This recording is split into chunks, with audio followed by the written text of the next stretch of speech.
कोल्हापूर जिल्ह्याच्या ग्रामीण भागासोबतच जिल्ह्याच्या धरण क्षेत्रात पावसाची संततधार कायम आहे आणि त्यामुळे धरणांच्या पाणी पातळीमध्ये झपाट्यानं वाढ होताना पाहायला मिळते। राधानगरी धरण जवळपास 61% भरले, त्यामुळे या धरणातून 3100 क्युसेक्सचा विसर्ग भोगावती नदीमध्ये आणि पर्यायाने पंचगंगा नदी पात्रामध्ये सुरू आहे आणि त्यामुळे पंचगंगेसह अन्य नद्यांच्या पाणी पातळीमध्ये देखील मोठी वाढ होताना आपल्याला पाहायला मिळते। आपण बघू शकतो पंचगंगा नदीची ही दृश्य आहेत। पंचगंगा नदीची पाणी पातळी सध्या 26 फुटांवर जाऊन पोहोचलेली आहे आणि या सगळ्या नदीवर असणारे जवळपास 19 बंधारे जे आहेत ते आता पूर्णपणे पाण्याखाली गेलेले आहेत, ज्यावरील वाहतूक प्रशासनाकडून बंद करण्यात आलेली आहे। शहर परिसरात मात्र पावसाची काहीशी उघडीप आहे। पावसाच्या हलक्या सरी अधूनमधून शहर परिसरामध्ये येत आहेत, मात्र जिल्ह्याच्या ग्रामीण भागात आणि विशेषतः धरण क्षेत्रात पावसाचा जोर कायम आहे आणि त्यामुळेच नद्यांच्या पाणी पातळीमध्ये झपाट्यानं वाढ होताना आपल्याला पाहायला मिळते। आपण जर बघितलं तर पंचगंगा नदीमध्ये जी काही मंदिरं छोटी मोठी आहेत ती आता पूर्णपणे पाण्याखाली गेल्याचं आपल्याला पाहायला मिळते।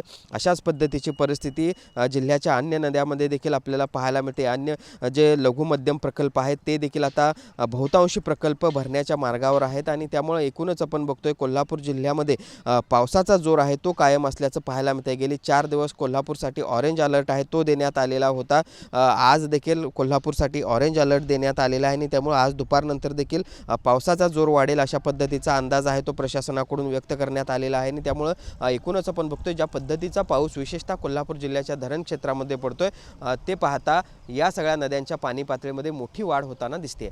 जर्नलिस्ट सुनील काटकरसह भूषण पाटील, TV9 मराठी, कोल्हापूर।